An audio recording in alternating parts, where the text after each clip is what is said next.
Xoş gördük sizi əziz dostlar. Hər birinizi Dostların efirindən salamlayırıq. Gününüz xeyirli və uğurlu olsun. İlk iş günüdür, ilk həftəsidir və bu həftədə də sizə bol-bol uğurlar arzulamaq istəyirik. Hörmətli izləyicilərimiz, bugünkü Sosial Saatın qonağını öncədən elan etmişdik. Qonağımız artıq studiyadadır. Vaxt itirmədən onu təqdim etmək istərdim. Beləliklə, Dövlət Əmək Müfəttişliyi Xidmətinin tabeliyində Əmək Mühafizəsi Mərkəzinin İdarə Heyəti sədrinin müavini Mürsəl Rüstəmovdur. Mürsəl müəllim, hər vaxtınız xeyir, xoş gəlmişsiniz. Sağ olun, Rəşad müəllim, təşəkkür edirəm. Və biz bu günləri əmək mühafizəsindən danışırıq və istərdik yenə əmək mühafizəsi üzrə norma və qaydalardan başlayaq. Hansı işlər yerlərində tətbiq olunur və əmək mühafizəsi xidməti hansı formada təşkil olunur? Rəşad müəllim, bir daha təşəkkür edirəm dəvətiniz üçün. Nəzərinizə çatdırım ki, çox gözəl bir vaxtda bu verilişə məni dəvət etmişsiniz. Bildiyiniz kimi bu ay bütün dünyada Ümumdünya Əmək Mühafizəsi ayıdır və 28 aprel Ümumdünya Əmək Mühafizəsi günüdür. Bildiyiniz kimi 28 aprel Azərbaycanda da Əmək Mühafizəsi günü kimi qeyd olunacaqdır. Bu gün Azərbaycan Respublikası Əmək və Əhalinin Sosial Müdafiəsi Nazirliyi və Həmkarlar İttifaqı, Sahibkarlar İttifaqı Konfederasiyası birlikdə artıq konferans hazırlıqları gedir. Konferans olacaq. Konferans olacaq. Konferansda yəqin ki, siz iştirak edəcəksiniz. Biz konferansdan sonra da yəqin bu barədə öz paylaşımlarımızı edəcəyik. Əmək mühafizəsi sahəsində nələr baş verir, Azərbaycanda hansı işlər görülür, bu barədə danışacağıq. Elə beynəlxalq əmək mühafizəsi günündən danışanda elan edək ki, Beynəlxalq Əmək Təşkilatı ümumiyyətlə hər il elanlar verir. Onların təqribi hesablamalarına görə gündə 6000, il ərzində isə 2 milyona yaxın insan bədbəxt hadisələr nəticəsində və fərdi qəzalar nəticəsində həyatlarını itirirlər. Əmək mühafizəsi işinin qurulması insanların sağlamlığını, rifah halını yönələn bir sistemdir. Doğru. Azərbaycan dövləti də bilirsiniz ki, sosial və iqtisadi baxımdan hər zaman əhalinin, işçilərin qeydinə qalan bir dövlətdir və nazirliyimiz də bu sahədə həmişə işlər görmüşdür.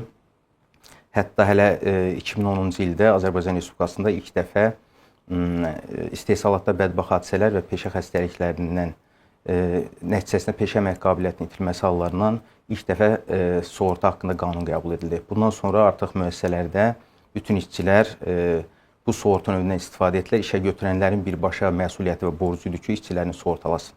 Bu isə iş yerlərində işçilərin həm mühafizəsini, həm onların rifah halının qorunmasına yönəlmiş bir tədbir idi.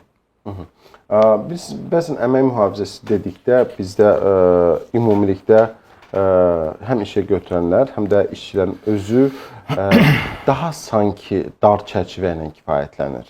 Yəni düşünür ki, əmək mühafizəsi sahəsində əlbəttə ki, onun mühüm və önəmli tərəfləri var, amma sanki münasibət fərqlidir. Siz bunu öz müşahidələrinizdə görməmisiniz? Düzdür. Mənə elə gəlir ki, Azərbaycanda və bütün dünyada da bəlkə də belədir. İşə götürülənlər bu sahəyə ən axırıncı bir sahə kimi baxırlar. Amma əslində isə mən ilk iş fəaliyyətimi belə götürəndə sığorta fəaliyyəti olmuşdu və istehsalatda bədbəxt hadisələr və peşə xəstəliklərinin, peşə əmək qabiliyyətinin itirilməsi hallarından sığorta qanunverici mənim ilk işə başladığım dövrə təsadüf edirdi. Ona görə də biz müəssisələrlə görüşlər keçirirdik. O görüşlər zamanı hamı bu sahəni ən axırıncı bir sahə kimi görürdü. Lakin sonradan yavaş-yavaş hadisələr baş verdikcə, demək olar ilk bir ildə heç bir müraciət olunmadı. Müəssisə onu gizlətdi, çünki bilirsiniz, hüquq mühafizə orqanları, işə qarşılar filan. Buna görə gizlətmələr oldu. Lakin sonradan onlar baxdılar ki, həm müəssisə üçün, həm işçilər üçün bu nə qədər faydalıdır. Buna görə başladılar, müraciətlər olundu, sığorta ödənişləri almağa başladılar. Və bəzi işə götürülənlərimiz mən çox sevindirici idi ki, hətta bizə deyir ki, mühafizə xidmətinin, əmək mühafizəsi xidmətinin qurulmasına bizə kömək edin. Biz o zaman həm Azərbaycanda, həm Türkiyədə, həm Avropa ölkələrində onların kadrlarını hazırlanması üçün təlimlər təşkil etdik. O təlimlərdən sonra artıq Azərbaycanda işə götürənlər maraqlanırlar. Həm orada iştirak etməyə, həm mühafizə xidmətinin qurulmasında çox böyük rol oynadı. Bu günləri əməyin mühafizəsini sadəcə sığorta edənmi düşünməlidir? İşçi özü düşünməməlidirmi? Bunu tələb edə bilərmi? Və yaxud da bunu tələb etməsi üçün və yaxud da belə deyək, hər hansı bir müəssisəni seçərkən, seçim edərkən hansı parametrlərə baxmalıdır ki, bu parametrlər üzrə bu müəssisənin bir indikatorumu deyim, reytinqimi deyim. Burada həm də bu olsun ki, bəli, əmək mühafizəsi burada çox ciddi şəkildə əməl olunur və mən bu şirkətlə, müəssisə ilə əməkdaşlıq edə bilərəm. Düzdür. Əslində bizdə bilirsiniz ki, bizim əmək qanunvericiliyi zaten işçinin hüquqlarını daha çox qoruyur. Bəli. Və buna görə də işçilərə həm əmək müqaviləsi bağlanarkən onlara iş yerində əmək mühafizəsi qaydaları necə qorunur, əmək mühafizəsi sistemi varmı, bununla maraqlanır və hətta əmək müqavilələrində belə bu qeyd olunur. Əlbəttə ki, açıq şirkətlər var ki, hər kəs onların orada fəaliyyət necə qurulub, əmək mühafizəsi sistemi qurulubmu, qurulmayıbmı, bunu bilirlər. İşçilər sərbəstlər seçimlərində belə deyək, təhsili güclü olan, əvvəl deyil maliyyə savadlı və yaxud da bu sahədə savadlı olan insanlar seçimlərini edə bilirlər. Doğru. Amma işə ehtiyacı olan adam o şeylərə çox vaxt baxmır. Diqqət yetirmir. Oysa ki, diqqət yetirilməli əsas məqamlardan biri də odur. Həm sənin özünün sığortan məsələsi var, həm sənin özünün güvənlik məsələsi var ki, burada bu dəyərləri üstün olan şirkətin də işçi olan korporativ dəyərlərinə də hörmətlə yanaşmış olur. Bəs əmək mühafizəsi mərkəzi olaraq bu istiqamətdə işə götürənlərə hansı formada dəstək verirsiniz? Bildiyiniz kimi Əmək Mühafizəsi Mərkəzi 23 may 2003-cü ildə Respublika Prezidentinin sərəncamı ilə, fərmanı ilə yaradılmışdır. Məqsədi Dövlət Əmək Müfəttişliyi Xidmətinin fəaliyyətini asanlaşdırmaq, optimallaşdırmağa yönəlmişdi. Əmək Mühafizəsi Mərkəzi artıq gələn ay 2 yaşına keçir və yarandığı dövrdən öz fəaliyyəti ilə artıq bu sferada bəzi işlər görmüşdür. Biz məqsədimiz iş yerlərinin attestasiyasını keçirmək, əmək mühafizəsi sisteminin qurulması üçün maarifləndirmə işlərini həyata keçirmək. Bununla əlaqədar çoxsaylı biz görüşlər keçirmişik. Dövlət Əmək Müfəttişliyi Xidməti ilə birlikdə regionlarda, Bakı şəhərində müxtəlif təlimlər, seminarlar, konfranslar keçirmişik. Hətta bəzi ictimai birliklərlə bir yerdə böyük konfranslar da keçirmişik. Və artıq görürük ki, insanların buna marağı artır. Çünki nədir məsələ?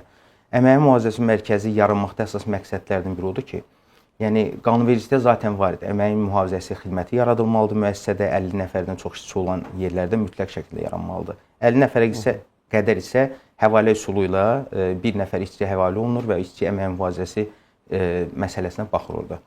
Lakin 50 artı olduqda artıq burada mütləq şəkildə əmək mühafizəsi üzrə mühəndis vəzifəsi təsis olunmalıdır. Ora bir nəfər təyin olmalıdır və o şəxs müəssisədə digər heç bir fəaliyyətlə məşğul ola bilməz. Bəli. 500-dən yuxarı olan təşkilatlarda ümumiyyətlə direktorun, idarə heyətinin tutaq ki, üzvünün biri əmək mühafizəsi üzrə cavabdeh şəxs olmalıdır. Və o adam bu sahədə çox bilikləri olmalıdır. Əmək mühafizəsi sayəsində, SƏTƏM sayəsində bilikləri olan şəxslər olmalıdır. Biz bunların hamısını təşviq edirik. Təlimlərimizlə, sonra konfranslarımızla və bu hələ başlanğıcdır. Ardı olmalıdır. Ardı olacaqdır. Və istədim qaydaq yenidən işçi və işə götürən arasındakı olan məsələlərə. Burada bu istiqamətdə tənzimləmələr, yəni əgər əməyin mühafizəsi təmin olunarsa, orada hansı risklər azalmış olur? Gəlin belə deyək, bugün praktikada əməyin mühafizəsi əsasən, tutaq ki, işçiləri bölsə ağvaratniklər və fəhlə sinifinə, hər kəs düşünür ki, ancaq istehsalat olan sahələrdə əməyin mühafizəsi qurulmalıdır. Əksinə bu yanlışdır. Bütün müəssisələrdə, Azərbaycan Respublikasında fəaliyyət göstərən bütün müəssisələrdə, qanunvericiliklə fəaliyyət göstərən bütün müəssisələrdə əmək mühafizəsi xidməti olmalıdır. Nəyə görə olmalıdır? Çünki bildiyiniz kimi fərdi mühafizə vasitələri var, kollektiv mühafizə vasitələri var. Tutaq ki, hər hansı bir bank götürək, bankda mütləq şəkildə kollektiv mühafizə vasitələri olmalıdır. Bu vacib şərtlərdən biridir. Yanğın söndürmə aparatından tutmuş, yanğın xəbərdarlığı verən siqnallara qədər hər birisi müəssisələrdə olmalıdır. Amma nədənsə bizim işə götürənlər bəzən düşünür ki, əmək mühafizəsi xidməti yalnız istehsalat, məsələn, nəyisə istehsalla məşğul olan müəssisələrdə olmalıdır. Bu tam yanlışdır. Bütün müəssisələrimizdə bu xidmət qurulmalıdır mütləq şəkildə. Baxın, bu cür incə bir məqamları var, incə detallar var ki, bəzən bu əlavə olaraq maarifləndirmə işinin daha da artırılmasına bir siqnal mı deyim, bir işarəmi? Sizcə ehtiyac varmı? Bu artırılmalıdır. Çox Çünki ehtiyac. əgər bu günlər belə bir fikir varsa, oysa ki qanunvericilik və norma, standartlar deyir ki, bu sadəcə zavod və fabriklərdə olmur.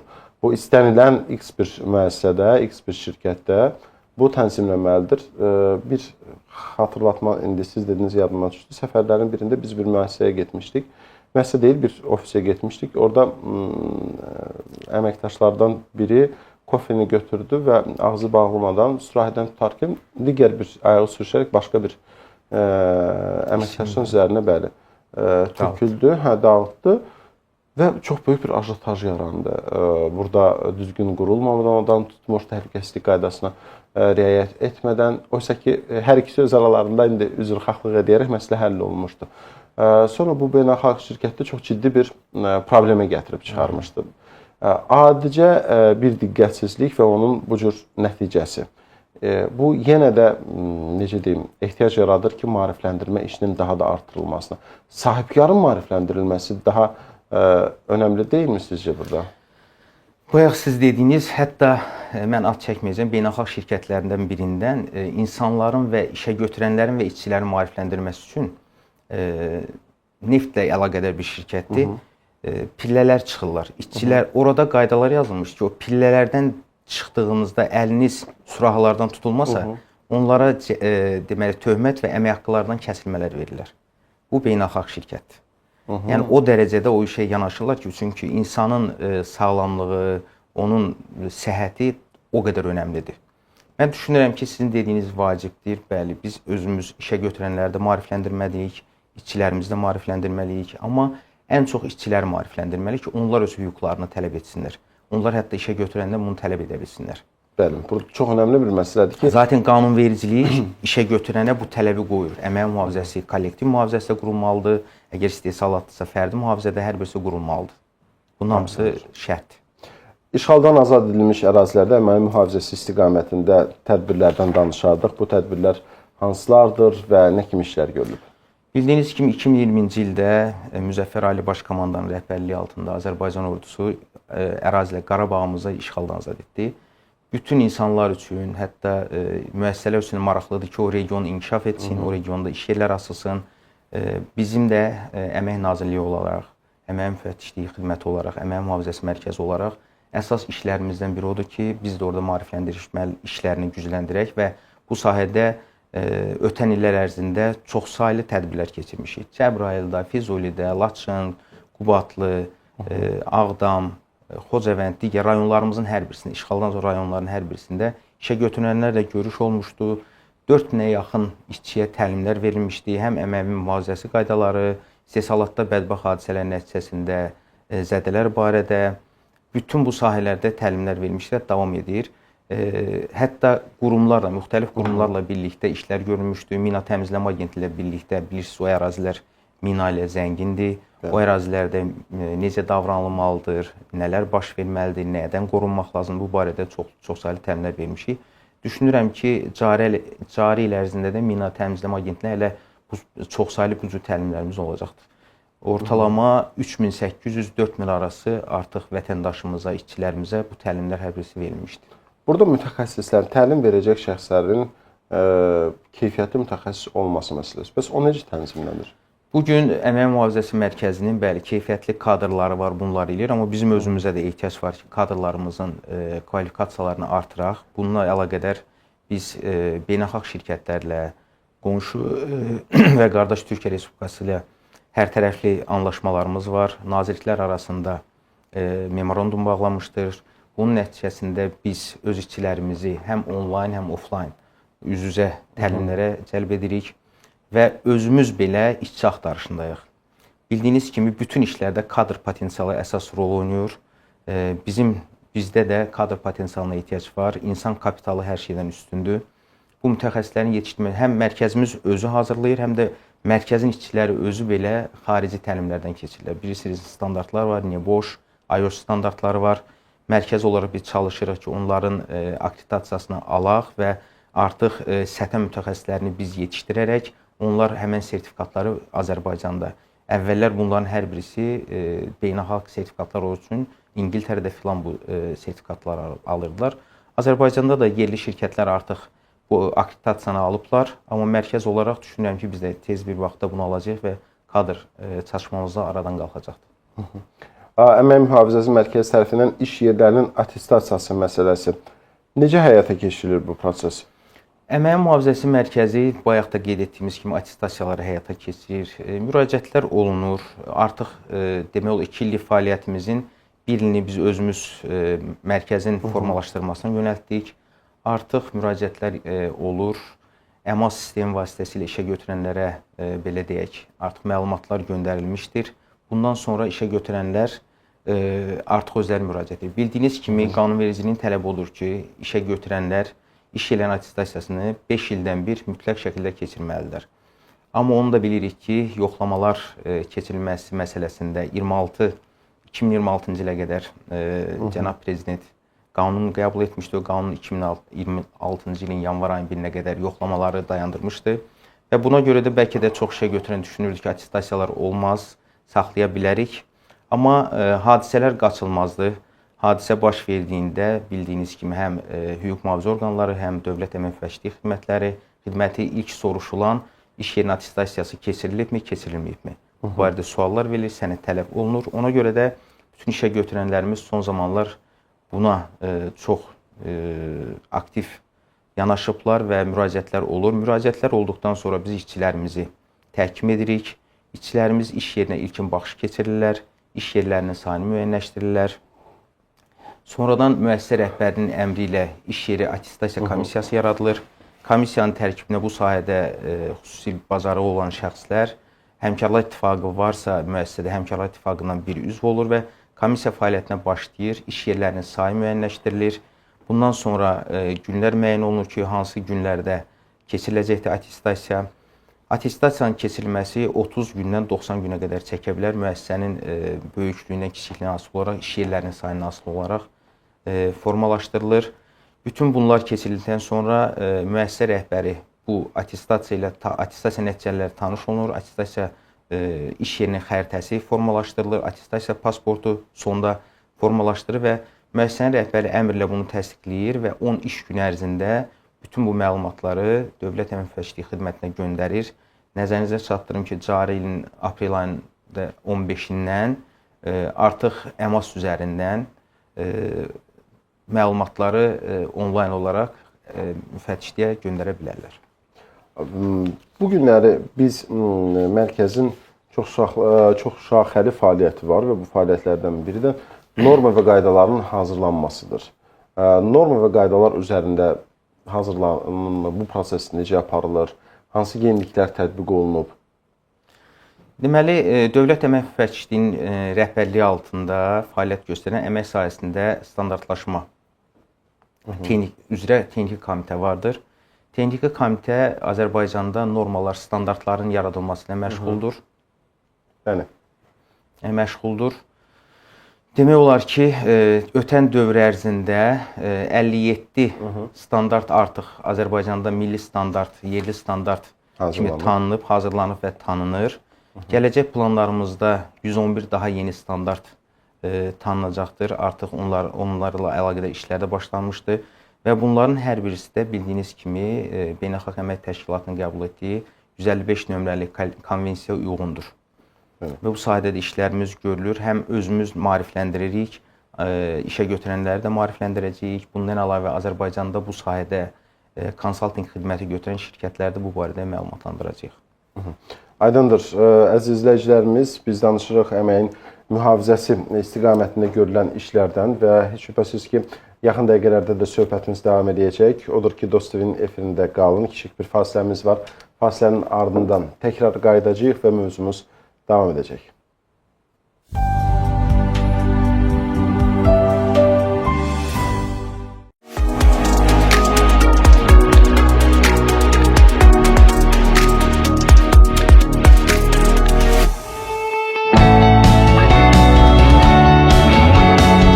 Altı övladım var, böyüyün 17 yaşı var, 4'ü qızı, 2'si oğlan. Ailə övlad sevgisi ən böyük dəyərdir mənim üçün. Onların həmişə istəyirəm yanlarında olan, onlarla nəfəs alıram. Mənim yoldaşım da çox dəstəyi oldu.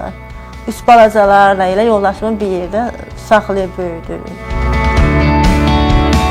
Yəni mən də, yoldaşım da bacardığımız qədər istəyirik ki, təlim-tərbiyəli olsunlar, nizamlı olsunlar. Yəni dərslərində də, evdə də, ictimaiyyətə çıxanda da harada olsunlar, yəni ki, tərbiyəli olsunlar. Bacılarıma mən dəstək oluram, dərsə getməyinə. Bacılarımın olmağı, qardaşlarımın olmağı mənim üçün xoş bir şeydir. Böyük qardaşım olmağı mənə dərslərimə kömək eləyir. Balaca bacılarımla çox xoş münasibətli olam. Türbətdə mənə köməkliyi çoxdur. Həm dərslərini hazırlayır, həm bacılarını geyiminə, geciminə, səliqəli, yəni ki, hamısını yola salır. Hər bir valideyn istəyər ki, məsələn, onun evladı yaxşı yerdə sədası gəlsin, oxusunlar, institutda ya universitetdə ya məsələn. Ancaq ona baxmayaraq, mən bir valideyn kimi çalışıram ki, oxusunlar. Dövlət tərəfindən mənə 5-dən çox uşağa görə sosial müavinət ödənilir.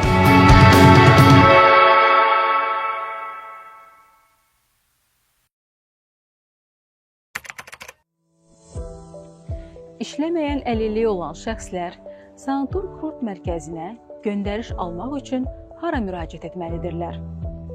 İşləməyən əlilliyi olan şəxslər tibbi sosial ekspert komissiyalarının tibbi göstərişinə əsasən növbəyə götürülürlər. Bunun üçün Bakı şəhəri və Abşeron rayonunun sakinləri DOST mərkəzlərinə, digər bölgəmizin sakinləri isə yerli tibbi sosial ekspert komissiyalarına müraciət edə bilərlər.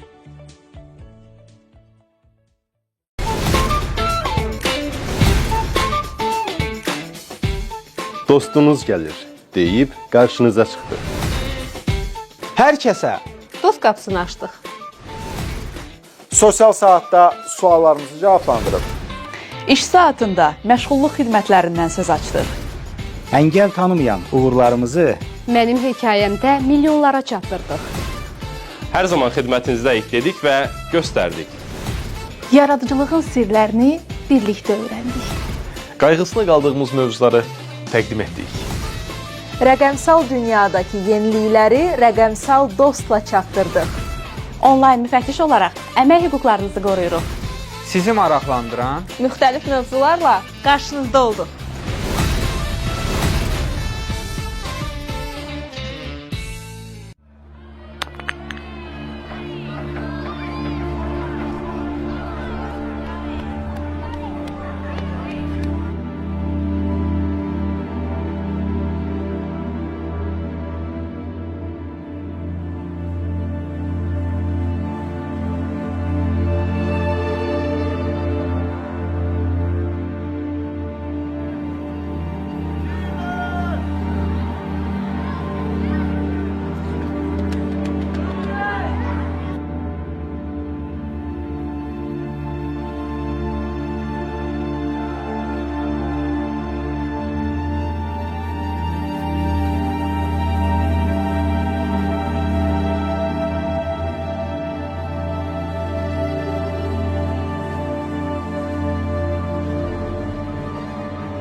Uşaqlarımızın xoşbəxt gələcəyi üçün erkən evliliyə yox deyək.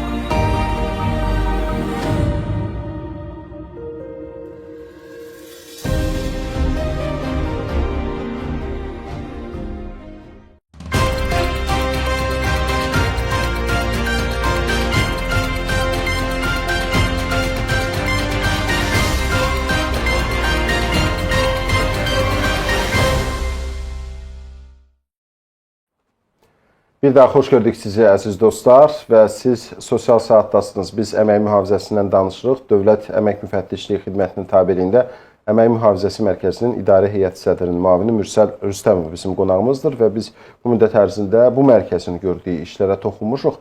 İstərdik bu dəqiqələrdən isə beynəlxalq səviyyədə əlaqələrdən danışaq. Hansı dövlətlərlə əlaqələr qurulur və ümumiyyətlə beynəlxalq təşkilatlarla əməkdaşlıq aparılırmı?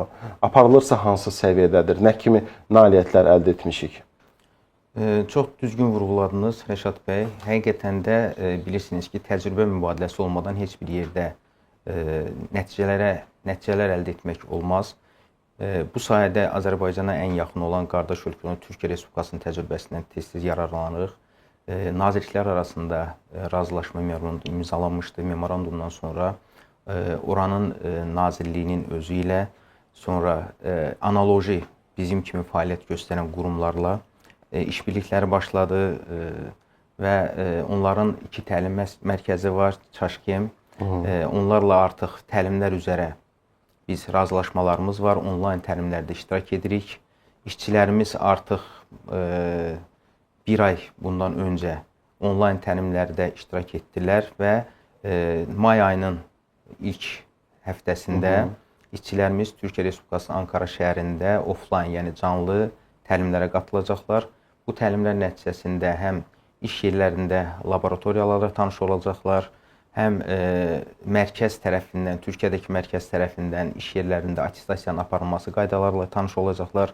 Çünki bildiyiniz kimi Türkiyə Respublikası bizdən öncə bu sahədə daha çox işlər görmüşdü və onlar Avropa təcrübəsindən, Amerika təcrübəsindən çox yararlanıblar.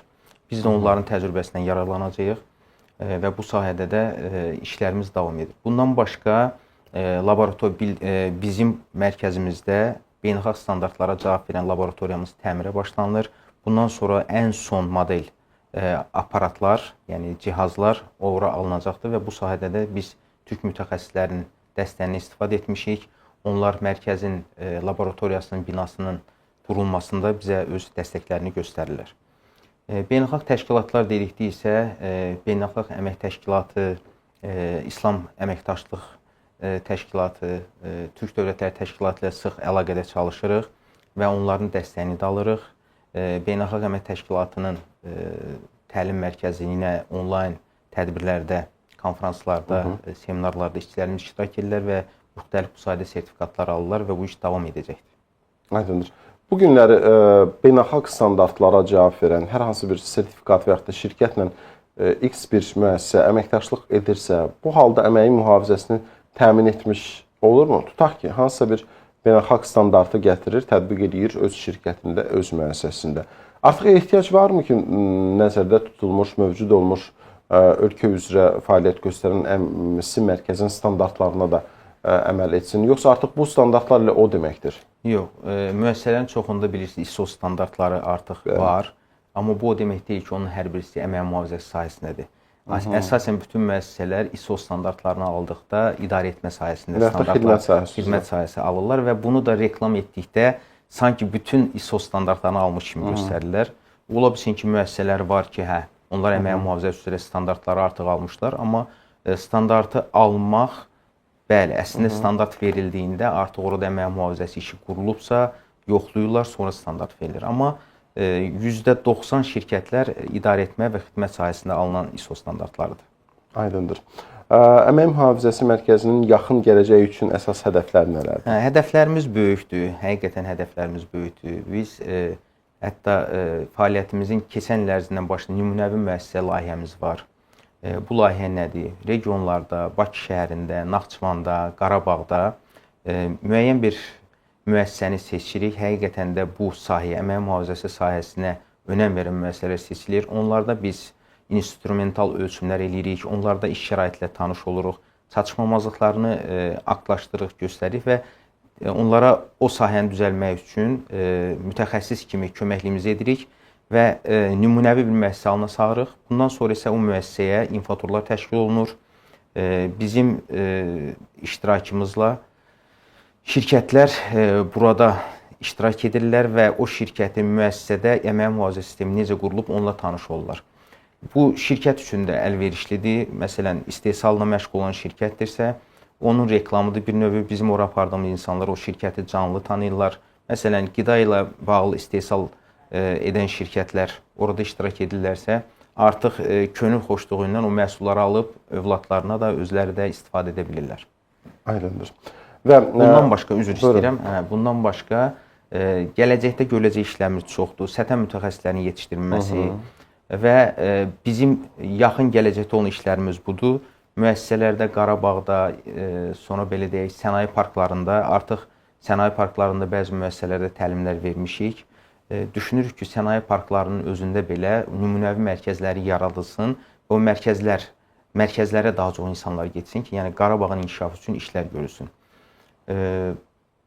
Bundan başqa da yenə işlərimiz çoxdur, amma ən əsas odur ki, biz mərkəz olaraq düşünürəm ki, tək attestasiya keçirən bir qurum kimi yox da, attestasiyanı keçirən müəssisələri akkreditasiya edən bir mərkəzə çevrilir və özəl təşkilatlar belə yaradılsın və onlar attestasiyanı həyata keçirsinlər.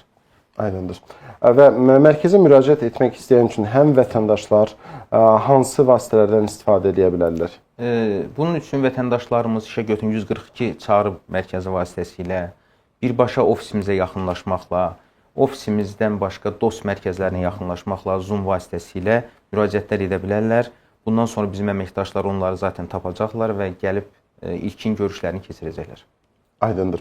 Mən sizə dərin təşəkkürümü bildirirəm. Çox sağ olun. Bugünləri gəldiniz, sosial saatda oldunuz və bizim sualları cavablandırdınız.